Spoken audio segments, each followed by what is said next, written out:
All right, welcome into Daily Faceoff Live. Our intro's not working today. Tyler, Yaremchuk, and Carter Hutton with you. We're streaming live on the DFO YouTube. And as always, we're brought to you by Bet365. Download the app today. Use the promo code NATION, whatever the moment. It's never ordinary at Bet365. Huts, how you doing?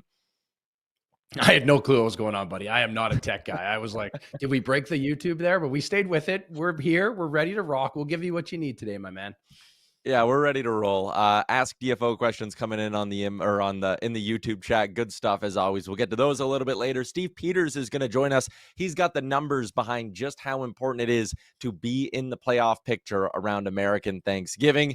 But let's kick off the show, Huts, with one team that is absolutely in the mix come American Thanksgiving. They're red hot in the month of November, and it's the Tampa Bay Lightning who continued their heater the other night. They've now won 4 in a row. They are 13-7-2 on the year, but in the month of November, Tampa Bay 8-3. Andrei Vasilevskiy up to a 928 on the month. They are starting to click and move in the right direction in Tampa. They are, and that's something that has been important for this hockey team. This is without Victor Hedman. McDonough's been out for a while. They missed Cernak during that run. Cirelli, a bunch of bodies. Nick Paul's only played 3 games this year. This has been an impressive run, a team that just kind of floated around. And we talk about the Atlantic, where they're at, and the fact that no one's really grabbing it and running with it. Montreal had a chance. They've been fumbling the bag here. So when I look at this Tampa Bay Lightning team, this is a team I thought would take a run. It just looks like they're still built that they can. They have the depth. They have the coaching. We were joking about this earlier before we went live. Didn't we want John Cooper fired? I think there was at times that was a word going around, like getting rid of John Cooper. Now you look at them. So this is a complete hockey team. It's been good. Brandon Hagel, 2 goals last night, and an assist. A really great game for them. And they're just playing a complete game right now, Ty, and it's fun to watch. Yeah, we were joking before, like if they would have fired John Cooper, how many coaches around the NHL that night would have gone to bed being like, oh shit, am I getting fired for Coop tomorrow? Are they going to do the Bannister Montgomery on me? But Tampa Bay, again, I don't think there was ever really a reason to panic. And you touched on one important thing. This is a team that's finding ways to win without their full lineup, which I think is important as well, because it points to the possibility that down the line, when the Hedmans and McDonoughs are back, and even if Vasilevskiy's not going to be at a 928, which he obviously won't be for the full season, but if they get some defensive reinforcements and Vasilevskiy slips to a 905 and kind of, levels out a little bit, they should still be fine. And where I wanted to kind of go next is you look at this Atlantic division. Bet365 has the Lightning at plus 110. They are favorites, but they're plus money to win this division. They're the only team with a points percentage above 600. Like, it might be Tampa Bay and then a pretty big fall off to everyone else. Like, I know Florida is a team that everyone's just like, well, wait till they get healthy. Wait till they get healthy. I mean, if they get Matt Tkachuk back after Christmas in January, are they going to be able to make up that ground in half a season? Like, I don't think so. No, I don't think so either. And there is confidence in that. And you look at the teams that are really close by, like 2, 3, 4, 5. None of them really look like legit contenders, right? I guess I'm still buyer beware on a lot of those teams, right? I would assume Florida gets going, trending in the right direction. They pounded Nashville last night, which I don't want to talk too much about because I don't want to look into that too much because the way the Preds are playing.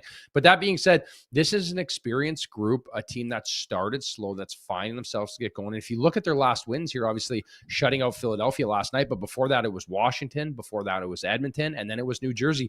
Those are some high quality hockey teams. And then their last win before that was against the Florida Panthers. So it's not like they're just rattling off wins against lower teams in the league. They're beating some heavy hitters right now in the Eastern Conference and the Western Conference. So for them, their next little slate of games here, I think is going to be very important. When you look at Calgary, they have Detroit, then it's New York, Pittsburgh, New York. Islanders, 2 of those games. So I think those are games where these next 10 games or so leading into December can really set the tone for them to build up a bit of a barrier against some of these weaker teams that, in my opinion, as the league starts to tighten up, I cannot see Detroit, Ottawa, Boston staying in those positions.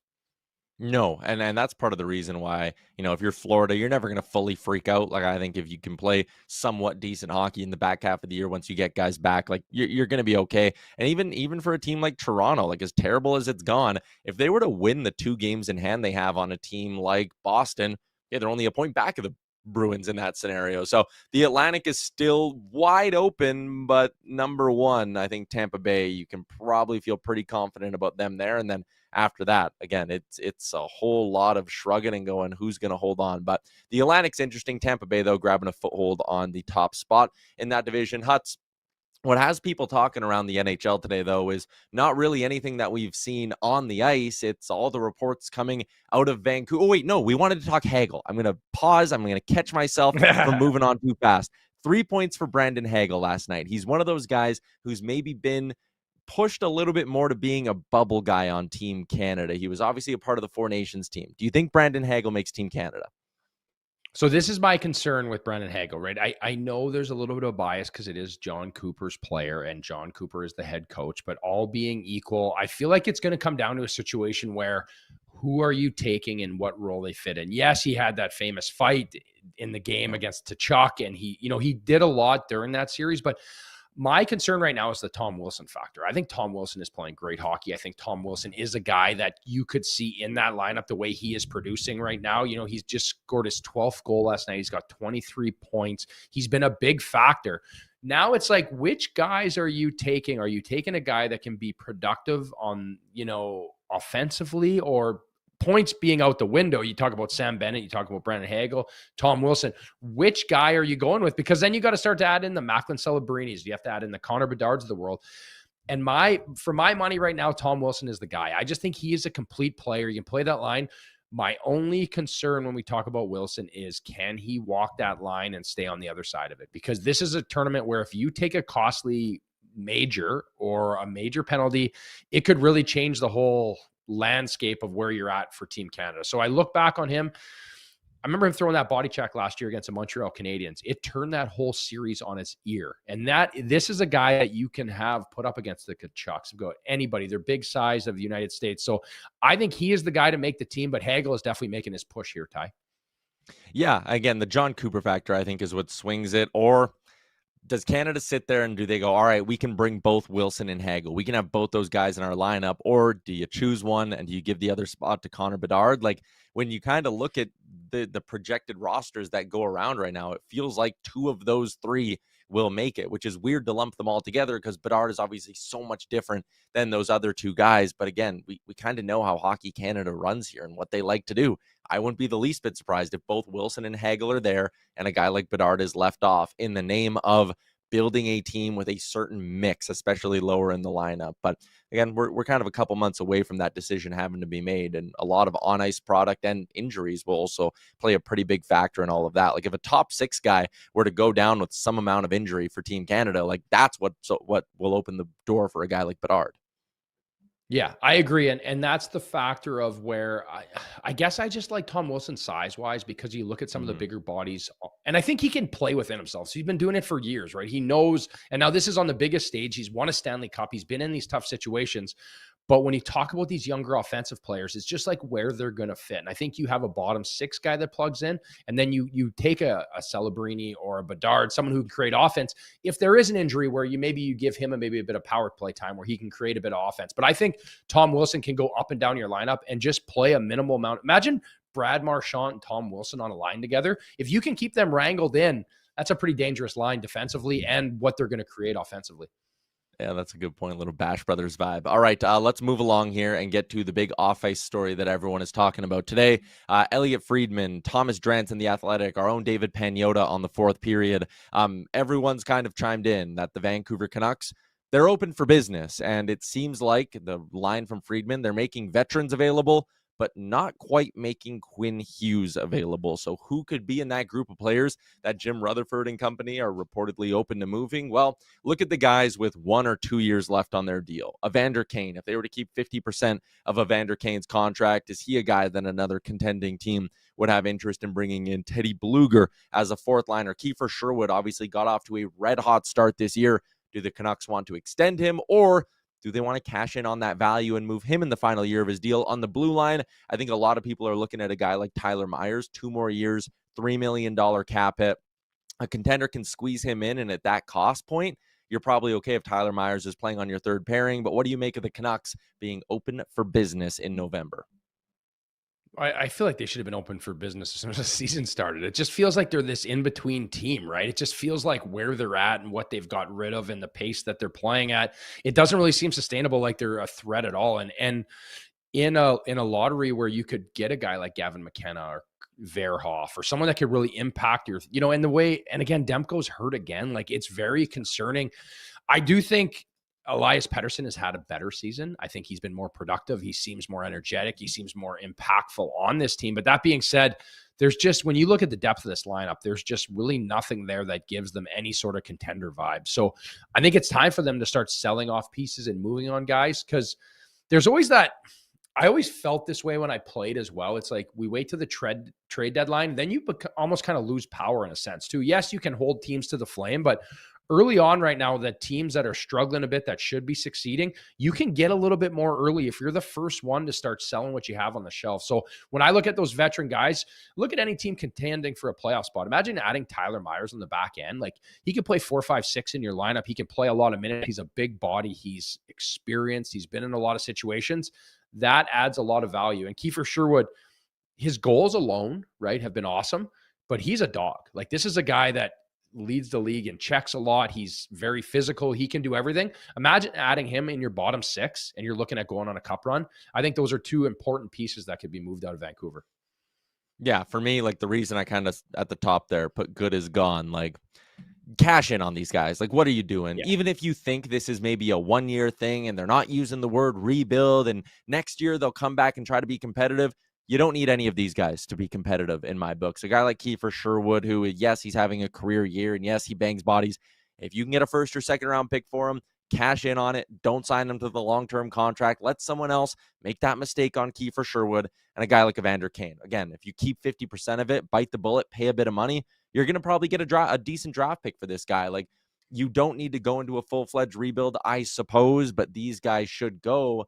And that brings us to the Quinn Hughes conversation. Like, they're apparently not entertaining it right now. Quinn Hughes has this year and 1 more year left on his deal. One important note. One, he's a UFA at the end of this contract. This is a guy who will not have RFA rights. It's not like a team acquiring him goes, we have this leverage or an inside track to a contract because we'll be able to at least keep his rights into that summer of 2027. But right now, like, if you wait till the summer on Quinn Hughes, I feel like the conversation gets a lot more convoluted. There's another dynamic of, like, is a team going to acquire him next July, being like, oh man, we're only going to get him for a year, then he's going to go sign in New Jersey to play with his brothers. Like, that's kind of always been the sentiment with him. Versus if you were to go get Quinn Hughes in the middle of this season, maybe a team like Detroit would be willing to pay a lot for him, going, you know what? We're going to be able to get him in our organization for a year and a half. Even if he walks at the end of it, we get 2 playoff runs out of him, or we have 18 months to convince this guy to stay, to show him that we're serious about contending and all of that. Like, I wonder if you're Vancouver, like, this last summer, you kind of did the halfway thing, right? You re-signed Besser, you re-signed Demko, and I think if they could have a do-over, they might maybe go a different direction on a few of these moves they made in July and August. Why go halfway with this conversation? Like, just rip the Band-Aid off, trade Hughes, get this process started, because if you think you're just going to have to trade him in July, you're going to have a bigger market and get more for him right now. I agree. And the fact that I like, he's such an impact player that if a team, say, like you said, Detroit gets him, that time frame of being somewhere can change someone's opinion, right? Because yeah, in my personal experience playing the NHL, right, you always had opinions of markets and teams and places. And then all of a sudden you get there and you're like, I love it here. Like, this is unbelievable. This is where I want to be and where you're at. And, you know, so there's always that chance that you get somewhere. And then if you go to a team and you win a few games, you get in a playoff run, all of a sudden now you're, you know, you drank the juice, you're in the mix. So I feel like where they're at, they could just get such a haul and reload this whole team. They just seem so stuck in the middle, Ty, to me, right? You have a few good players, and then you look down their lineup and you're like, well, I can see why they're not winning. There's just no depth here. So again, it's wild. They're a few years removed from sending, you know, 5 players to the NHL All-Star game, and now we're sitting at a point where Quinn Hughes is on the table to be moved out of there. All right, that's a conversation we're going to continue having throughout the week. Dave Pagnotta will swing by. Maybe we'll even head out to Vancouver and talk a bit about the Canucks. But let's do a little this or that before we get to PD. I know we're running a little bit late today, but I wanted to turn our attention to the New York area, the Islanders and the Rangers. I was fascinated today, Hutz, when I pulled up Bet365, and I saw both the Rangers and the Islanders with the exact same odds to make the Stanley Cup playoffs, which is crazy considering the Islanders are one of 4 teams in the East who have a points percentage above 600, and the Rangers are closer to the basement than they are to a playoff spot, but they're both plus 115. So this or that, which team would you buy on if you had to bet to make the playoffs? This is a tough one too. I honestly, I'm going to go with the New York Islanders. I just think the goaltending with Sorokin where he's at. I think Shesterkin's obviously good, but this team just doesn't give me good vibes. It feels like the culture is bad there. I know JT Miller's, made a couple cool T-shirts and he's trying to sell those on his teammates, but he's not performing well, right? And I think the shot in the arm for me is there's still enough older guys on the New York Islanders. There's enough insulated players. I think the Matthew Schaefer boost that this team has got is there, and I think Patrick Waugh is going to milk this thing for all it's worth to try to get this team in the playoffs, to try to get there. So if I had to err on the side of them, I also think I'm a little scarred by the Rangers too. Like last year, this was a team a lot of people predicted they were going to be there. So I'm going to err on the side of the New York Islanders here. I can't believe I'm saying this truthfully, but I'm going to go with the Islanders. I get what you're saying about the Rangers, like kind of scarring people, and the Islanders have been a great story. But I also think even though his surface numbers aren't good, that team gives up a lot of chances, and they've needed Ilya Sorokin to play pretty well on a lot of nights. I would honestly like to just pass on both of them. But if you put a gun to my head, like, I don't know, the Rangers at 24 points aren't that far out. There's a part of me that goes, can Shesterkin get hot? Can some of those big guns up front get rolling? And could they rattle off 6 in a row at some point before the new year? And do we change our opinion of them? It is tough. Plus 115 though, you're getting positive money on either one of them to get in, which I guess for a team like the Islanders, like they're in such a good spot already. We know how important, or we're about to learn how important the American Thanksgiving deadline kind of is for teams. Maybe you're right. Maybe I should be believing a little bit more in the Islanders in that group that Patrick Waugh has there. But on that note, let's get to our big segment for the day. It's brought to you by Uber Eats. Uber Eats is enabling fans to maximize their fandom all season long with exclusive game day deals on the app. Before, during, or after the game, Uber Eats is assisting every fan's hockey experience all season long.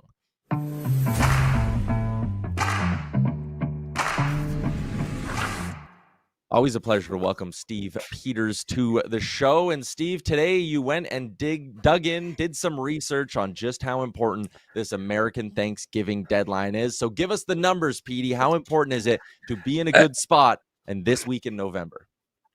Well, it's funny because teams in the locker room right now, the players and coaches that are in a playoff spot will tell you that it matters. The teams that are out of a playoff spot and chasing that wild card spot are going to say, it doesn't matter at all. This doesn't matter. I tell you what the math says. Dude, it matters. Like, it matters. Like, I did all of my research from 99, 2000. So at the start of the century, that's how old we were getting.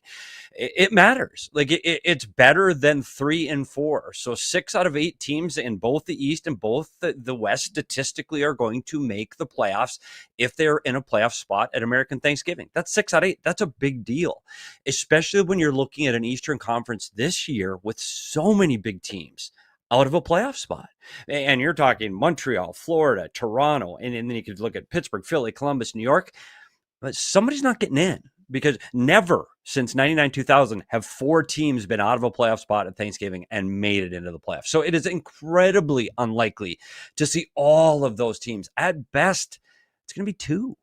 And so it does matter. So you do have a quarter of the season is over. You can look to see what kind of team you are now, where are our deficiencies, and who are going to start making moves. It's a very important date in the NHL. So you did a bunch of research about teams that, like, historically over the last 26 years have been the best at getting in when they're out, or the best at holding on to a spot when they are in. And, it's a 26-year sample size. There's new coaches, there's new teams, all that stuff. But the one note that I found interesting, and obviously I live it out in Edmonton doing this 3 years in a row is quite the wild statistical anomaly.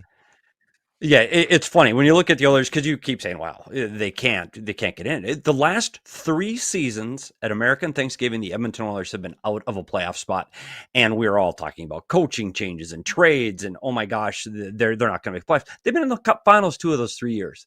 So for an Edmonton Oilers fan right now, not time to panic. But there are some teams that do. And one of those teams is Toronto Maple Leafs. And I tell you what, how important is last place in your division? It's incredibly important. The Toronto Maple Leafs and Buffalo Sabres right now are battling it out for last in the Eastern Conference. Since 99-2000, only 2 teams have finished last at Thanksgiving and gone on to make the playoffs. It's only been twice, 24-25. Last year, the Montreal Canadiens last place, and you have to go all the way back to 2007-8 when the Washington Capitals were in last place with 13 points at Thanksgiving. Both went on to make the playoffs. So you're talking about 2 2 times out of 26 years. It's very unlikely to finish last and make the playoffs. It can be done, but Toronto's got a big concern. Of all the teams that have to climb their way out of the Thanksgiving doldrums and make a playoff spot, no more pressure is on than the Toronto Maple Leafs. So I'm going to put some heat on you, PD. I want to know what team you think that is in the playoffs, because there's always this song and dance, right? We look at last year's playoffs, like, okay, well, if this team is getting in, who's getting out? It's tough. What team do you think right now that is a new team that's in the playoff? Obviously, the Pacific Division has a lot. You talk about Ducks, Kraken, Mammoth. There's a lot to go off of here. Who is the team that is making the playoffs this year right now that stays in? That's a new squad. Yeah, I think of the teams you mentioned, there's some that are going to fall. I know you guys talked about the Islanders and Rangers. I don't think either one of those teams gets in this year. I think they're both falling out, and that's because you got to look at Montreal and Florida, and even Toronto have to slide into. Somebody's got to fall out. But of the new teams getting in, I do think it's Utah. And I tell you what, I've been buying and selling Utah stock all season long. It depends on what streak they're in. They're a very streaky team. When they're hot, they're hot. When they're not, they're not. This is a team, you saw Logan Cooley go off last night. This is a team that plays better at home. And they've played more road games than home games to this point. And they finish off the season playing more at home. This is going to favor this Utah club. But what I always look at right now, I look at who can defend better.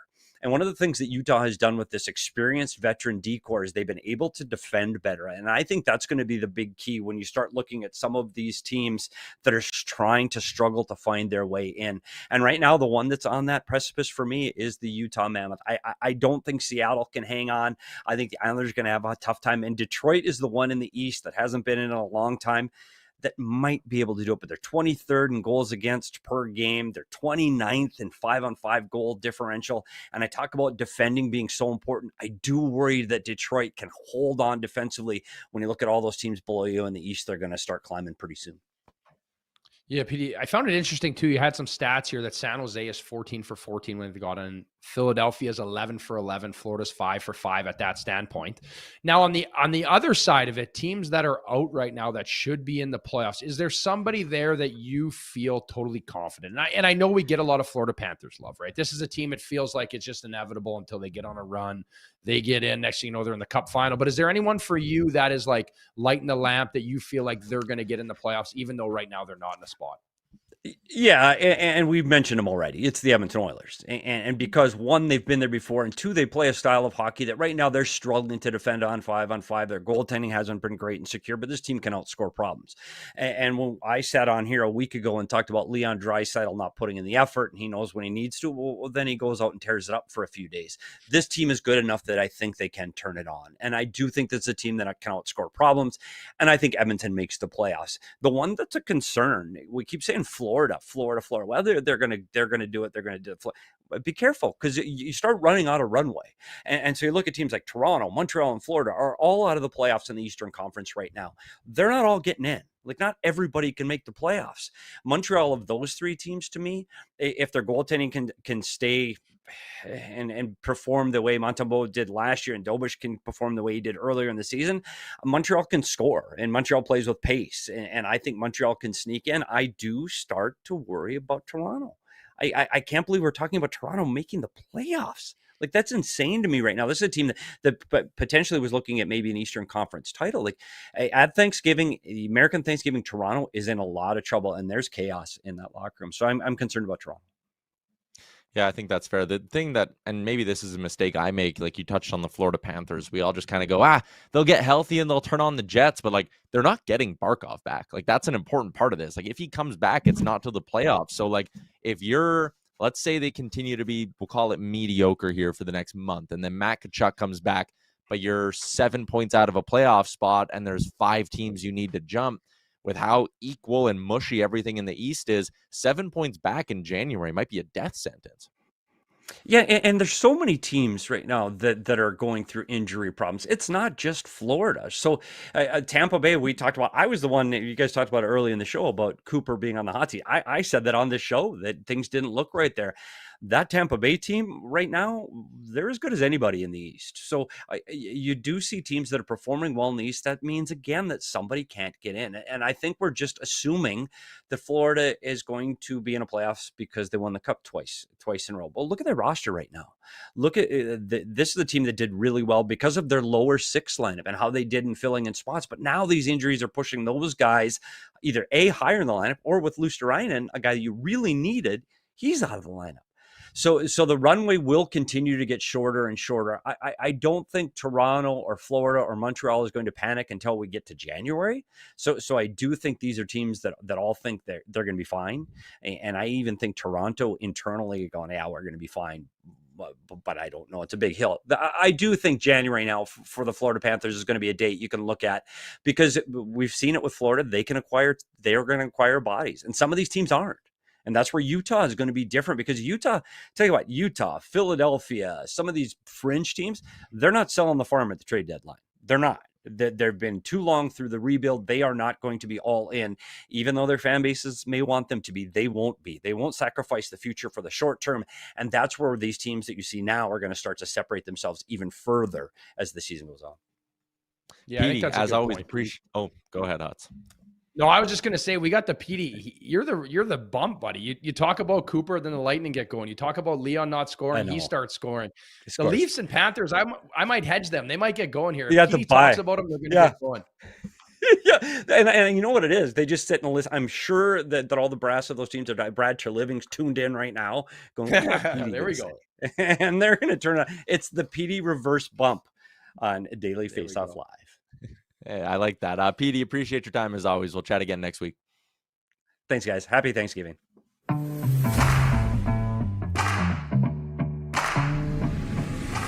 Yes, of course. Happy Thanksgiving. I need to remember that. We had Willie in the YouTube chat ask us earlier. He's like, what are your guys' Thanksgiving plans? And I was like, it's Thursday. I'm going to go to work.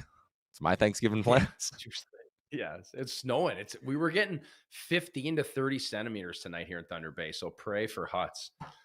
Yeah, that's disgusting. All right. I told the YouTube chat that I wanted good questions today. We got this one from Waterbug. He wants you to rank 1, 2, and 3 in order: pancakes, waffles, French toast. Ooh.